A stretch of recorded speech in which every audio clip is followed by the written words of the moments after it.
About 802.1x later. Questions? Okay. Okay, so basically assessment, we talked about what it is.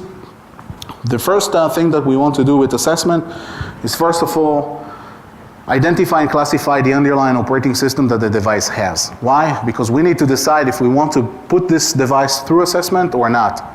And there are various ways to actually classify a device. Client-based software, active OS detection, passive OS detection, JavaScript, captive portals, and some more stuff. Like anything in life, not everything is actually created equal. This is an example from the Cisco NAC Appliance agent. The way that the agent actually used his ability to sniff traffic on the network was that it was looking into the user agent string, and if it didn't unveil that this element is Windows, it's basically let the device go. We all know that this is absolutely no-no, and of course there was a patch for this, and also it's kind of interesting. You just read that, it's kind of self-explanatory. Basically what Cisco said is that you can also use another feature in the product which called Nessus Scan, that you can remotely scan the element and get its operating system. Okay, wait 2 slides and see why this is not going to work.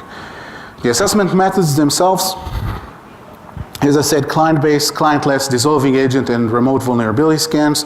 If I put an agent, of course, it's great from the advantage points, wealth of information, real-time protection. The problem is not even where to install the client.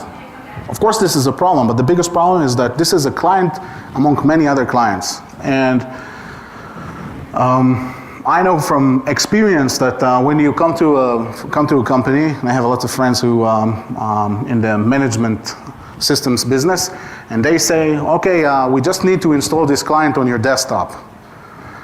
Here's the door, thank you very much. It was interesting, but we're not interested. There's no room for another client on the desktop, period. There's so many clients, there's so many super clients, and basically IT and help desk and operation will not let you install another client on the desktop. It's not just the management overhead, it's not even the amount that it takes to implement. It's the fact that people just don't like agents anymore and they don't want to use agents anymore. On the other hand, the other question is, where do I install the agent, which is another important question, because we don't know where to install the agent because we don't know all of the targets. So it again, the chicken and the egg problem, catch-22 or the 80-20 rule, you can call it whatever, but at the end of the day, this is going to fail. Security issues.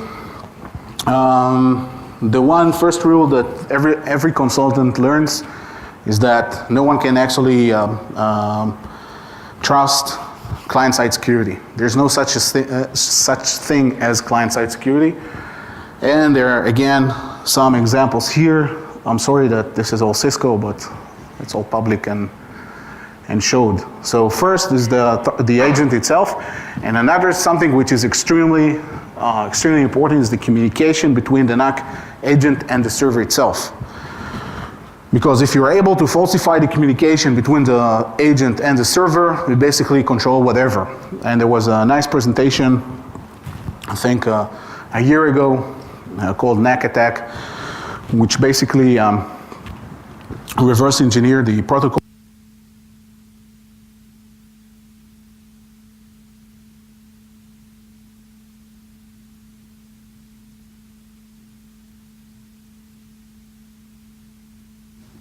Cisco agent and the server, and since the NAC framework has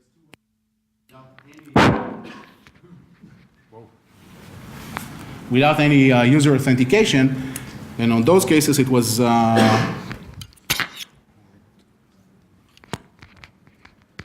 possible. Okay.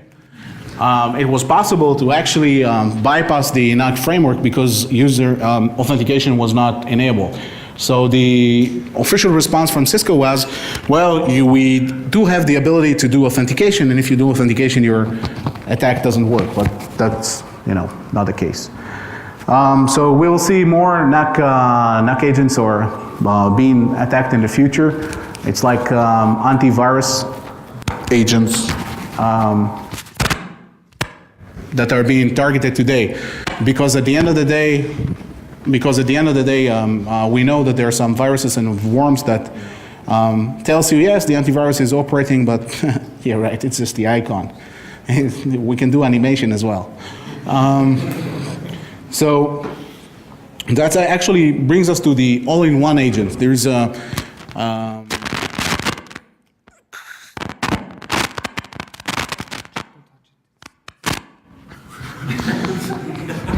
okay, so there's also a trend that people say, or some companies say, okay, let's install a super agent, and we'll put antivirus, anti-spyware, personal firewall, anti-spam NAC, and in the future, whatever you would like, just $29.95. And the problem is that everything is located in one place. So if I will be able to make this fail, basically all of your defenses are useless. So this is actually a very interesting trend was in the past. To the firewall, the VPN, traditionally were put into a single box. Still, Check Point put them on a single box. Cisco put them on different boxes. But who cares? It works, right? We don't mind. It works. Everybody does whatever it needs on that one. But the super consolidation trend of the 2 years ago, let's put everything on the same box. It puts everything on that. At the end of the day, it's not going to fly, because you need to use, especially large organizations, uses different products for different things and from different vendors. So your email is getting processed by 3-4 different vendors. Your other corporate stuff being filtered by 3-4 different things as a whole. So you can't really put everything on the same boxes anymore. Okay, agentless. That's a great approach. Nothing to install, fast deployment, custom checks on the fly because you only need to change it on the server side. On the other end, you need the willingness of the other party to say, okay, let's work together. I'm willing to give you the access.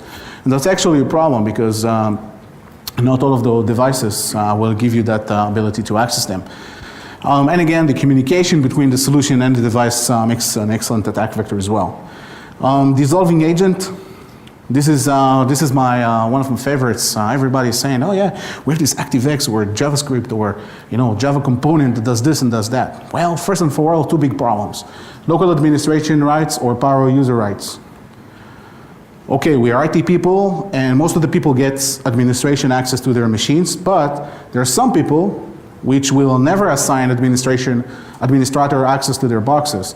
And the other one is that if I want my browser, especially with Vista or the new versions of the service packs and such, I need to lower the security level on my browser to the level which I call Mika Sasuka. So basically, I open everything that you can do to me in order to assess my security. So what did I do? I just killed my security on my browser, got you to assess what I have, and now my browser security is so low that the whatever you do to me, my client breaks.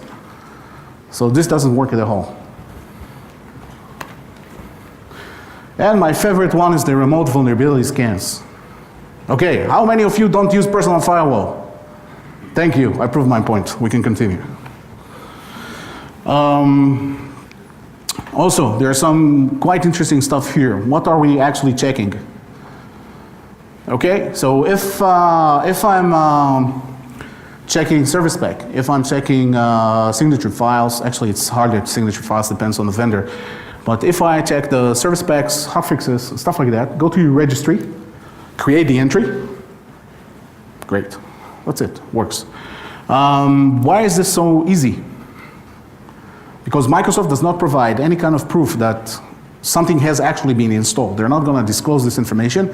So at the end of the day, you come and say, oh, I want to know that patch number this and this was actually installed on your machine. We're not going to tell you exactly what we changed with the DLLs, or what we're actually done. So that's what we're being left with. So this is one of the things. And the other thing, as I said again, is the communication channel between the NAC agent and the server. And here there is actually some cool stuff that you can do. You can do replay attacks, and you can actually do a sniff and spoof. So if you're able to understand what is being sent, and if the protocol is not that good, you can actually understand what is being sent between the NAC agent and the server, understand what is actually being checked, falsify that, and be happy. Questions until this point? Before I get to another interesting topic? Okay. So basically exceptions. If I cannot do something in the process, some NAC solutions came and say, oh yeah, I'll do an exception. I'll give you, free pass. It's like in Disneyland. You go and they hand you the free pass and say, okay, come back in 2, and you just go off the thing and that's it. The problem is that if we use a technology like 802.1x, we'll have devices that we need them to operate in our environment, like our AS400 and the printers and the VoIP devices that can't really run anything or does not comply with 802.1x. So what do? You simply go and say, hosts that cannot run the whatever can be granted access to the network using manually configured exceptions by MAC or IP address. And now if you're a VoIP device, even better. Just send me the CDP message and I'll give you access. Great. And even better, if we can't handle you, just give us your MAC and you'll be great. Okay. So this is great, but I don't know nothing about the device.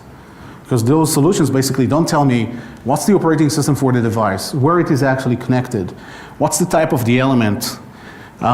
Is this the same parameters that we observed before, or my printer now turned into Windows Vista or Linux? So what we do is we go to the printer. All the printers now has this capability. Even at home, my HP all-in-one, you can go and play and you print all the configuration, wasting your ink. Thank you, HP. And basically it writes, oh, this is the MAC address, this is the configuration, this is everything. You take the printer, take it offline, you put your device in, thank you, spoof the MAC address, and you get the access of the printer. Okay, just a printer, right?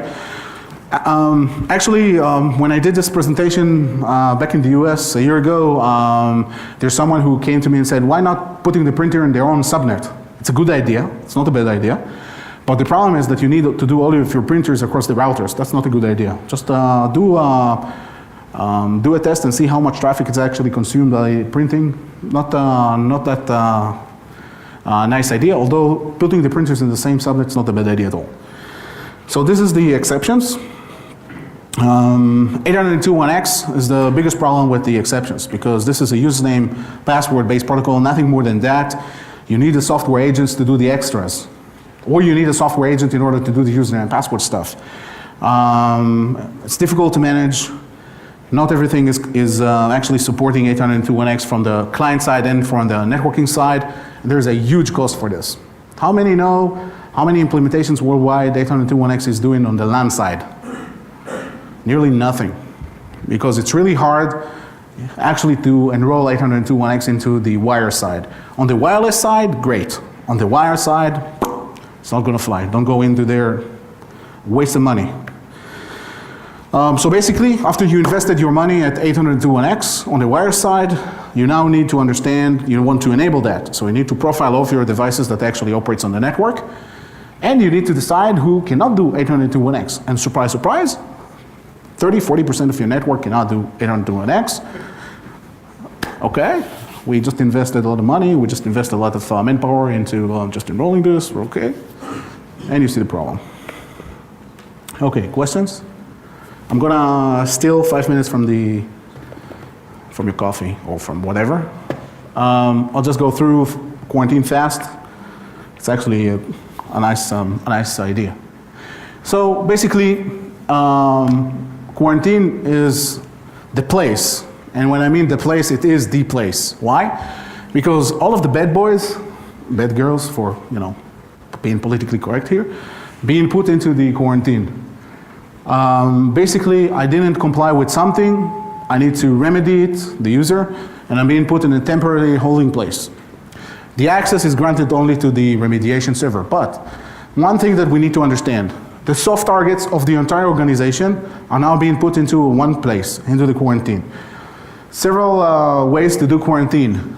Using access lists, using a dedicated subnet, dedicated VLAN, private VLANs, per switch port, manipulating ARP cache entries, and some others. At the end of the day, one of my favorites one is the public